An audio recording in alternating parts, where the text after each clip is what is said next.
Hello everyone, welcome back to my channel. This is the second video on chapter 9, that is mechanical properties of solids, and in this video we are going to talk more about the elasticity. So the first topic that we are going to discuss now is the work done in stretching a wire. Now consider a wire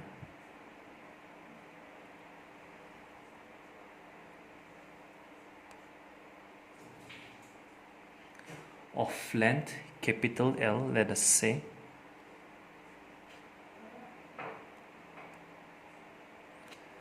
and area of cross section small a, which is suspended from a rigid support. Suppose a normal force F is applied at its free end and the length of the wire increases by, let us say, small l. So the increase in the length is small l on applying a normal force F. Okay, then the Young's modulus of the material of the wire is given by normal stress upon longitudinal strain. Normal stress means the external force applied per unit area, and longitudinal strain means increase in length per unit original length. So rewriting this equation, we get the external force F is equal to YAL divided by capital L. Now, suppose the length of the wire is increased by an infinitesimally small amount dl. So let me write, suppose the length of the wire is increased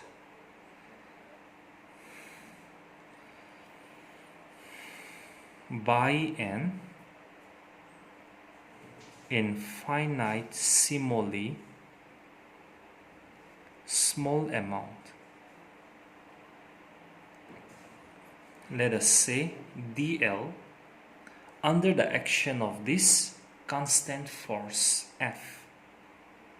So under the action of a constant force F, then the small work done will be given by dW, which represents the small work done will be given by the constant force into the small displacement, that is dl. Now F means YAL upon capital L times dl. Therefore, the total amount of work done in stretching the wire by this length, small l, will be given by integrating this dW between the limits 0 to small l. Therefore, total amount of work done in stretching the wire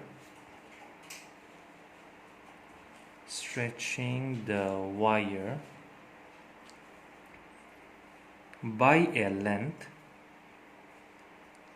L, small l, is given by W equals to, we have to integrate this dW between the limits 0 to L. Now this is equal to 0 to L. dW means YAL by capital L times dl.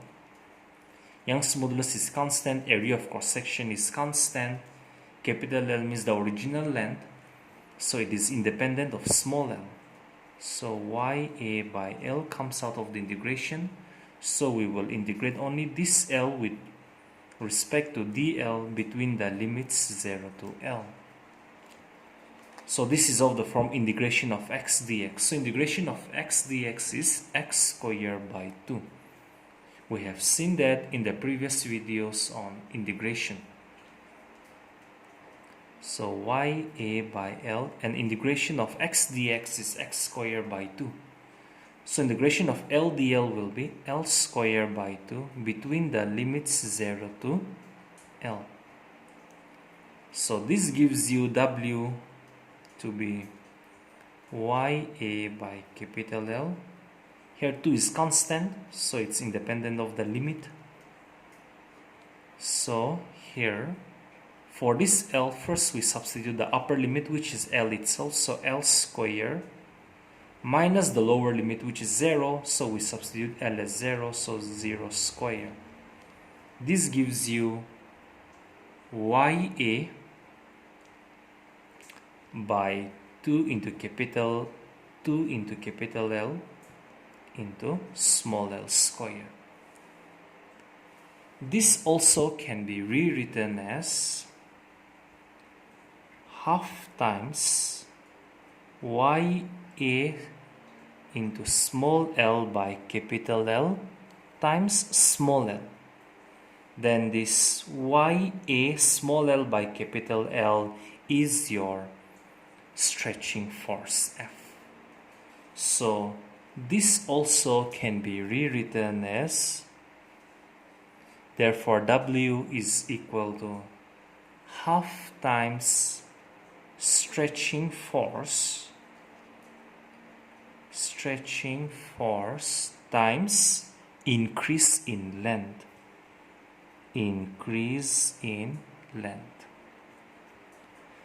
Now, this work done in stretching the wire gets stored in the wire in the form of its elastic potential energy. It is sometimes also called as strain energy, okay, which gives the complete proof or result of work done in stretching a wire. Now the next one is bulk modulus. Bulk modulus is defined as the ratio of normal stress to volumetric strain. Volumetric strain means the change in volume per unit original volume. And the normal stress means the external force applied per unit area. So bulk modulus denoted by capital K. So bulk modulus is defined as the ratio of normal stress to volumetric strain. So K bulk modulus is equal to normal stress upon volumetric strain. Now, let us consider a sphere having initial volume capital V. Okay, and let small a be its surface area.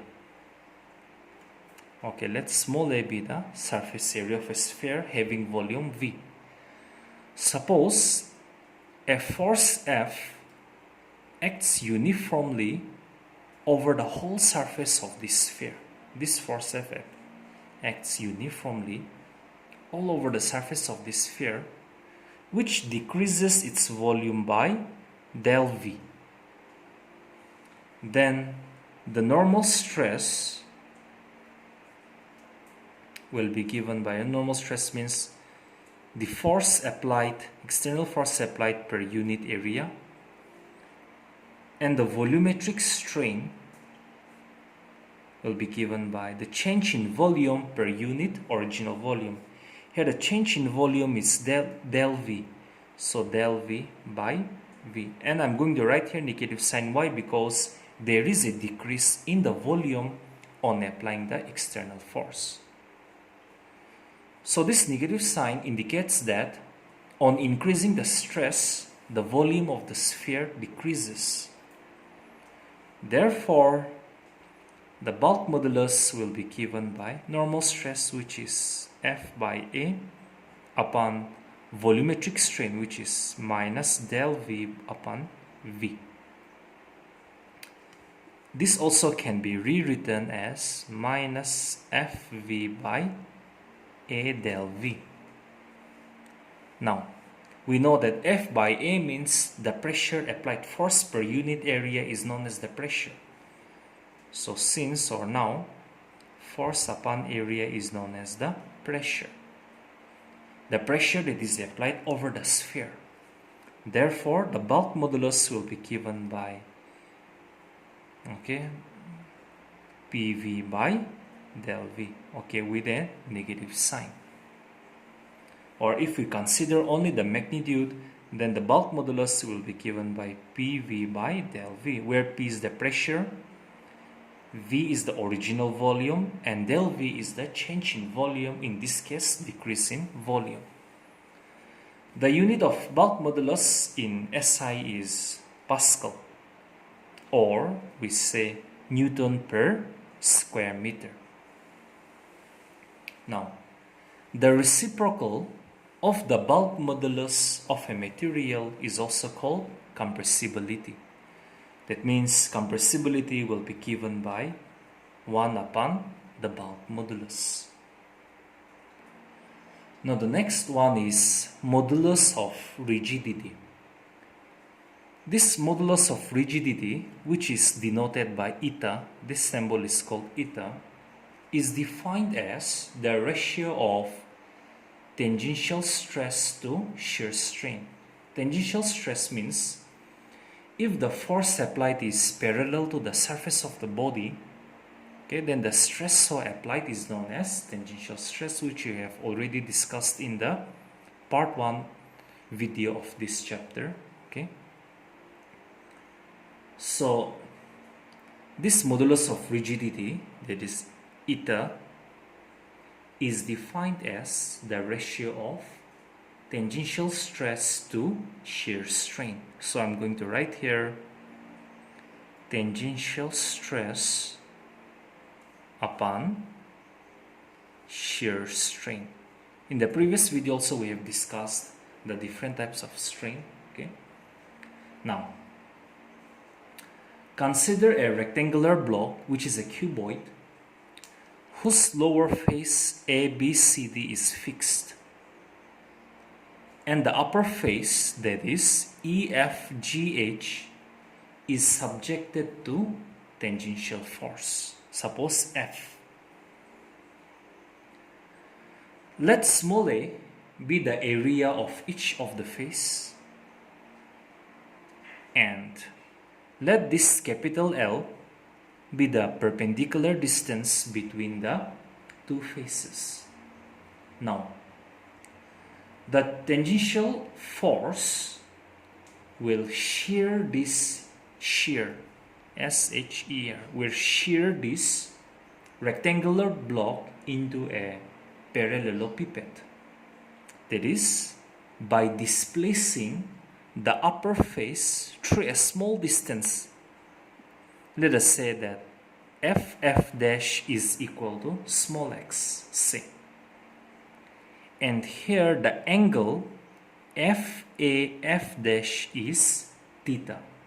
Then this theta is called the angle of shear. Now, so let me just write the complete sentence. Consider a rectangular block whose lower face ABCD is fixed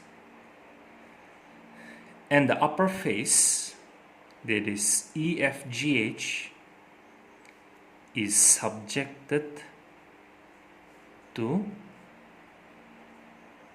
tangential force. Tangential force, say F. Now, let AF, which is given by capital L, be the perpendicular distance between the two faces, between any two faces. Okay, now the tangential force will shear the rectangular block into a parallelepiped by displacing the face, the upper face, through a distance, say f dash is equal to x. Just say, okay, supposing.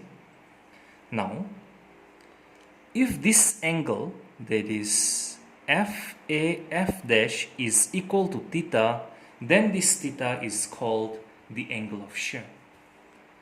So, the tangential stress is given by the external force applied per unit area and the shear strain, which is also known as the angle of shear, is given by theta. Then according to the definition, modulus of rigidity eta will be given by tangential stress, which is F upon A, by shear strain, which is theta. So we get this as F by A theta on rewriting. Now, since this is a right triangle, in right triangle AFF dash we have tan theta means perpendicular upon base. That is FF dash by AF. Now, FF dash is your x, small displacement. And here AF means the perpendicular distance between the two faces, which is given by L. Now, if the angle of shear is very small, then in that case, tan theta will be approximately equal to theta itself. That means the above equation becomes tan theta is now approximately equal to theta, and which is given by x by L. Therefore, your modulus of rigidity becomes F upon A times x by L, which is equal to F into L upon A times x. So the distance x, this distance x, through which the upper face has been displaced, is called lateral displacement. Now, the SI unit of modulus of rigidity is Pascal, or Pascal means it is Newton per square meter. Now the next one is elastic after effect. We know that when the deforming force is removed, the bodies tend to return to their respective original state. It has been found that some bodies return to their original state immediately, while others take a long time to do so. For example, a quartz fiber returns immediately to its original state when the deforming force has been removed. On the other hand, the glass fiber will take hours to return to its original state. So, this delay in regaining the original state of a body after the removal of the deforming force is called elastic after effect. So let me write down the definition. The delay in regaining the original state of a body after the removal of deforming force is called elastic after effect. Now, the next one is elastic fatigue. Elastic, F-A-T-I-G-U-E, fatigue.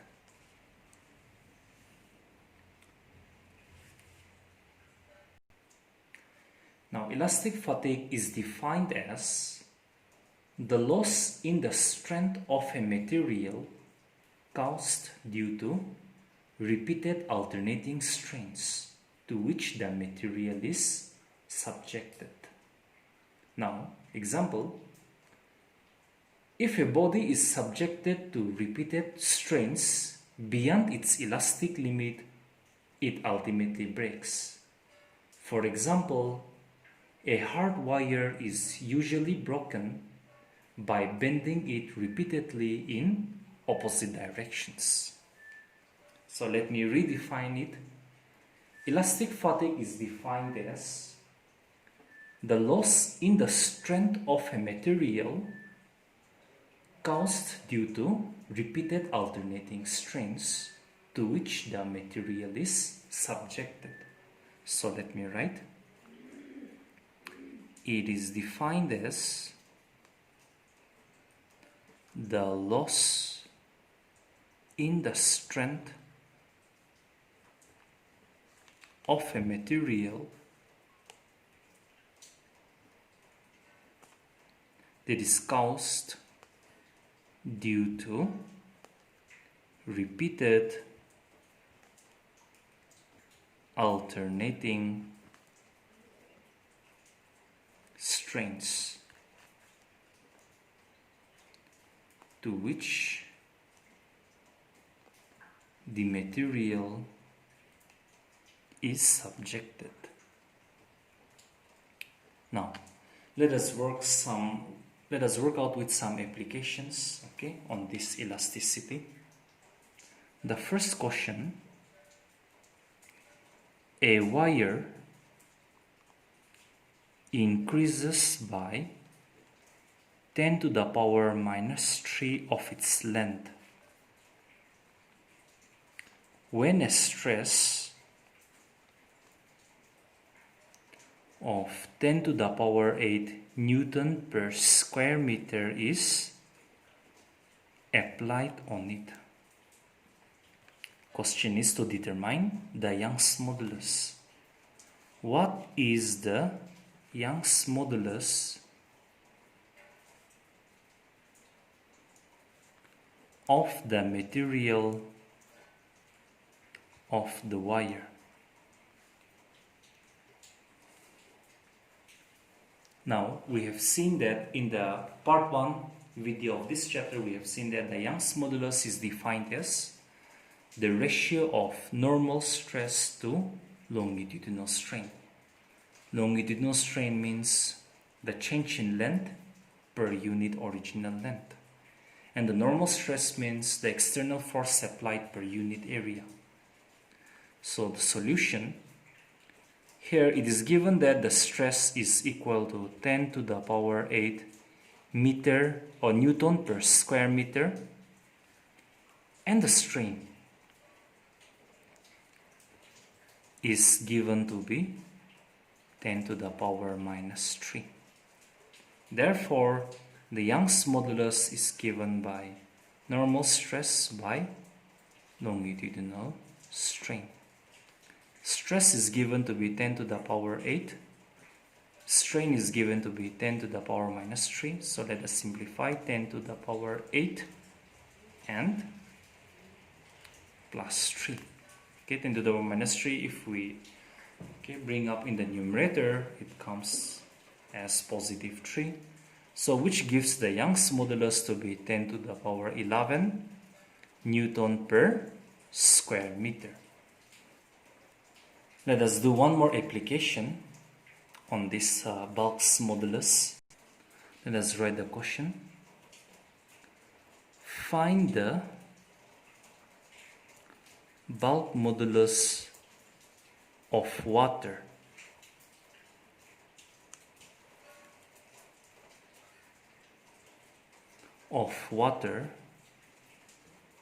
from the following data. Okay. The initial volume of water is given to be 500.0 liters. Pressure increase is given to be 100.0 atmosphere, and the final volume is given to be 497.5 liters. So here we see that there is a decrease in the volume. Now, since the units are given in CGS, so we have to convert it into the SI unit. So pressure is given to be 100.0 atmosphere. So if we convert this pressure into SI unit, that is Newton per square meter or Pascal, then I have to multiply this with, because 1 atmosphere pressure is equal to 1.013 into 10 to the power 5 Pascal. So 100 atmosphere means 100 has to be multiplied with 1.013 into 10 to the power 5 Pascal. Now 1.013 as it is, 10 to the power 5 into 100, which is 10 to the power 2. So 10 to the power A into 10 to the power B means 10 to the power A plus B. So that will give you 10 to the power 7 Pascal. So the pressure has been converted into SI. Now volume is given in terms of liter. Let's convert it into cubic meter. So initial volume, let us say V as the initial volume, 500.0 liters. Now 1 liter means 1 by 1000 cubic meter, or 10 to the power minus 3 cubic meter. So 500 liters means 500.0 into 10 to the power minus 3 cubic meter. And the final volume, let us say V dash, 497.5 liters. So let us convert it into cubic meter. Then 497.5 into 10 to the power minus 3 cubic meter. Therefore the change in volume, del V, change in volume means, okay, the initial volume minus the final volume. So V minus V dash.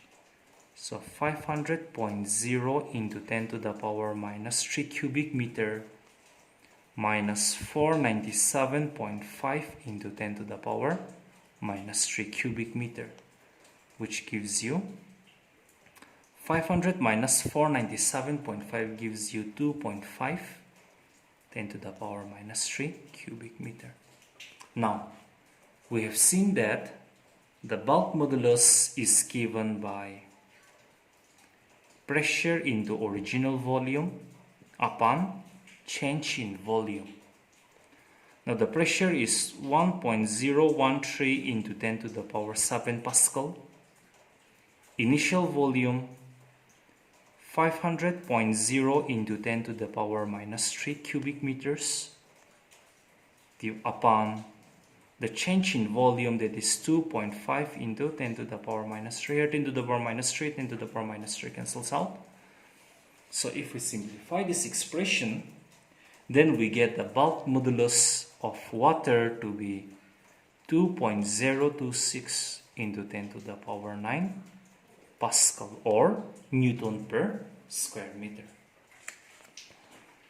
So that's the end of this chapter 9, that is mechanical properties of solids. So I hope you will like the video, and in the next video we'll talk about the next chapter, chapter 10, which is the mechanical properties of fluids.